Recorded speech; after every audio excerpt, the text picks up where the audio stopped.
Hi, Phil Aston here from nowspinning.co.uk. In this video, I'm joined again by Charlie White, who's going to be giving us a rundown and beginner's guide to the artist Prince. And if you've always wanted to know which album should you start with if you want to hear some of his best guitar playing, Charlie will reveal that in this video. So, over to Charlie. Hi, it's Charlie again.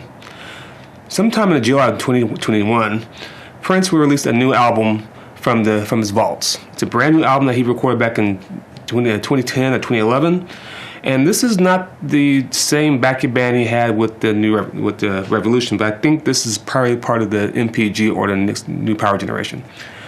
I'm looking forward to this release because this is exactly what I want out of the Prince estate. These completed, finished, unreleased albums that he had held on to for some reason and never released them at all, instead of another deluxe version of a past popular album.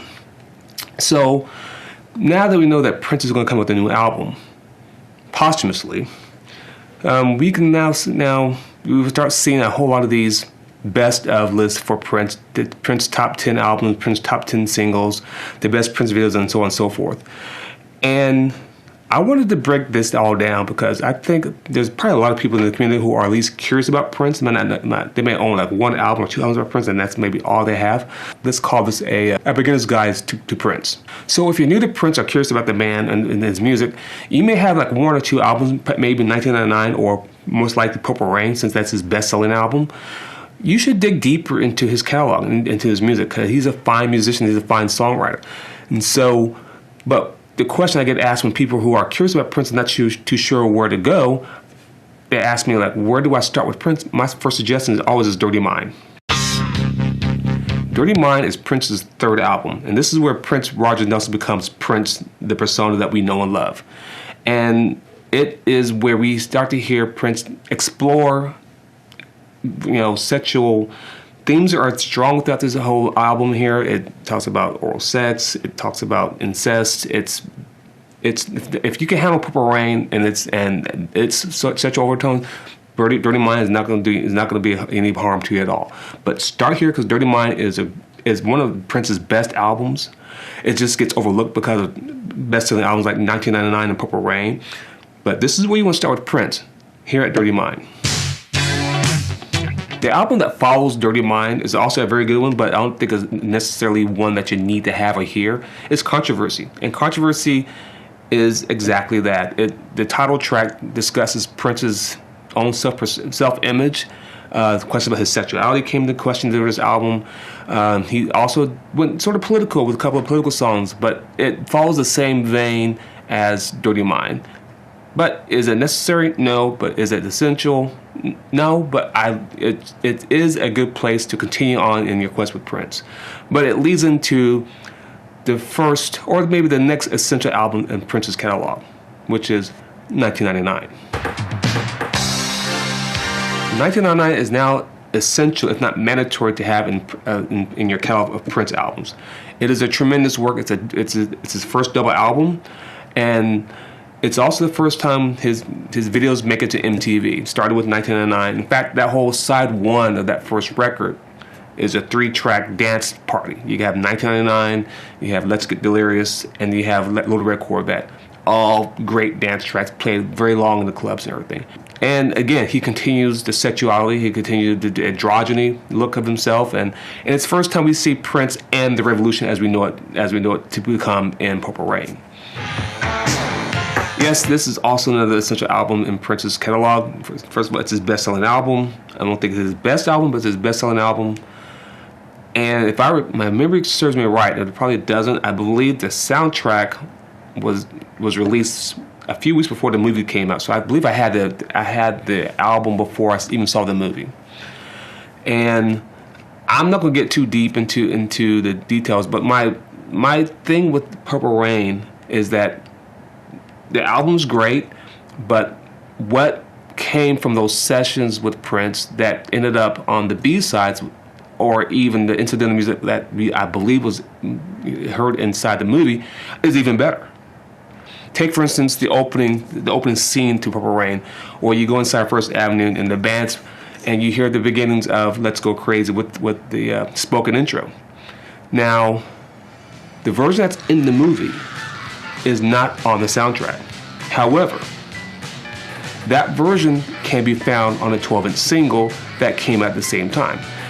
And so it is available to you if you look hard enough for it. But even better than that is the B-side of that 12-inch single is the first duet between Prince and Sheila E.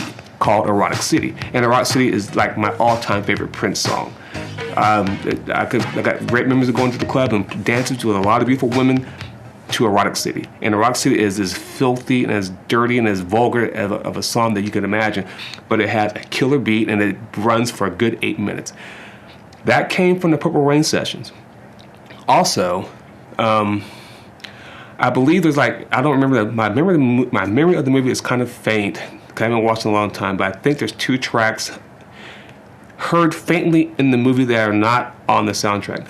And I think the play out song for the credits at the end of the movie is a song called 17 Days, which should have been on the soundtrack because lyrically it fits the movie subject matter and such, I might say. But it never came. It never came out on the soundtrack.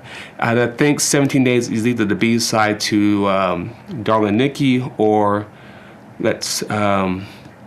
Take Me With You. It's on the B side of one of those tracks.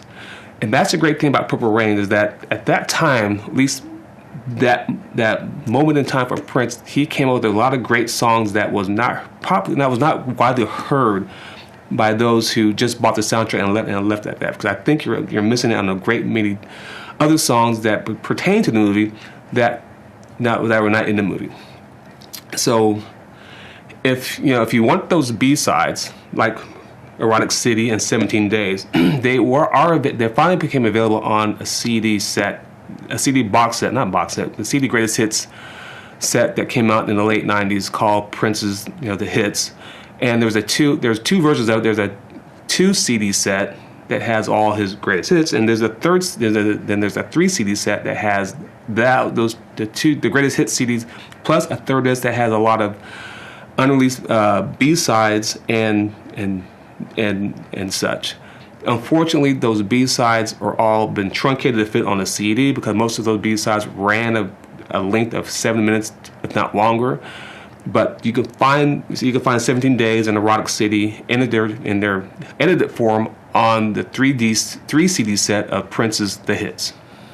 My next choice for an essential Prince album to get for the beginner is Batman.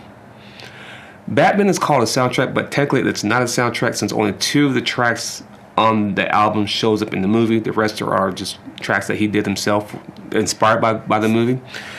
But here, Prince really shows off his guitar skills. I mean, his guitar skills have never been in doubt. If you listen back to Dirty Mind, but they've never been as promptly presented in his music than here on Batman.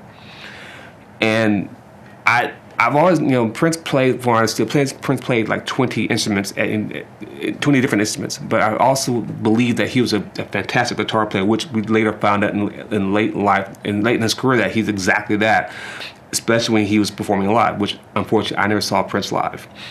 But Batman is really another milestone in Prince's catalog because it's music inspired by the movie. Like I said, 2 tracks show up in the movie. I can't recall what they are, but they're there.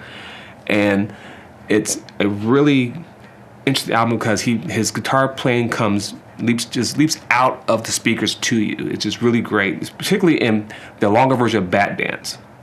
And again, there's, I believe there's 2 tracks. There's 2 more tracks that were inspired by the movie that didn't show up on the album that I have on CDs, towards single, and one of being 200 Balloons, which pertain directly to the soundtrack, directly to the movie itself. Because remember, this is 1989, and this is not the Batman with Ben Affleck. This is the Batman with Michael Keaton, who I saw the other day in Spider-Man: Homecoming as the villain.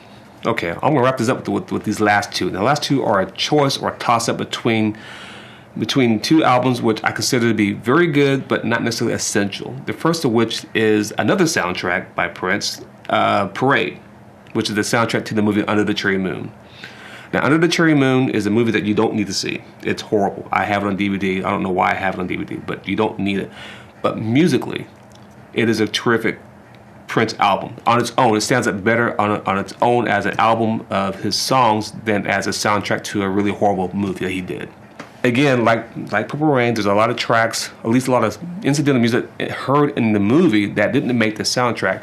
And if I recall correctly, and I guess I need to go back and play it back one day, is the exit music for the movie that plays over the credit is a long version of the song Mountains. Also, you find Prince's, the original version of Prince's Kiss is on this album. I still think Tom Jones totally takes that song over the top and makes it his own, makes it wonderful. But the original version of Kiss is heard here. The other album that I consider to be essential, you don't necessarily need it, but you should at least hear it before you decide whether or not you want it, is Sound of the Times. And Sound of the Times is a hard departure for Prince because it ventures down different avenues. He talks about AIDS, and it's a dark album. It's a pretty dark album in my beliefs, and it also has a couple of duets with Sheena Easton, which like The Look and The Cross and stuff like.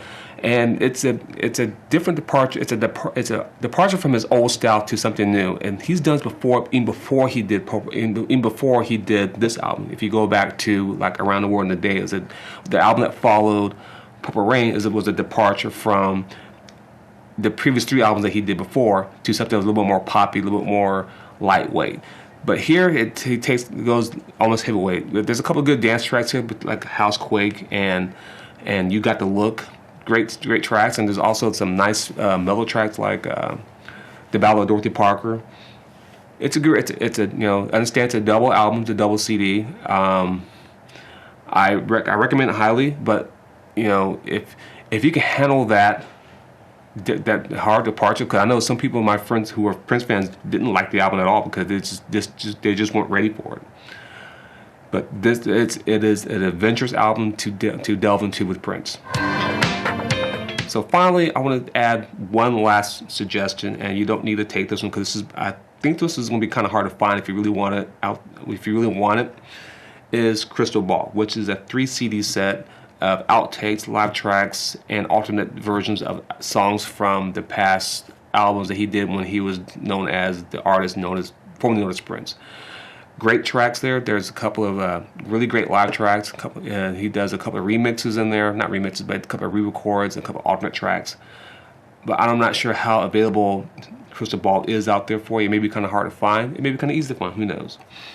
But I hope my suggestions to you work, that you at least explore Prince beyond Purple Rain. And you have these albums, or you suggest something else that I might have looked over that may be a better fit for the beginner, please let me know. This has been, I miss Prince greatly, and I wish he was still here with us. But knowing that a new album's coming out real soon of new material, I'm looking forward to revisiting his work all over again. Thank you, Charlie, so much for such an informative and interesting video.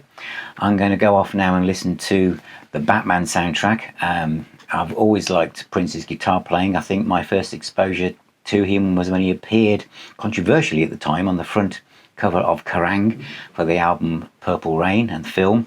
But that was really interesting, and thank you so much for watching. Thank you for subscribing, and thank you to all my patrons, and I look forward to seeing you on our next video.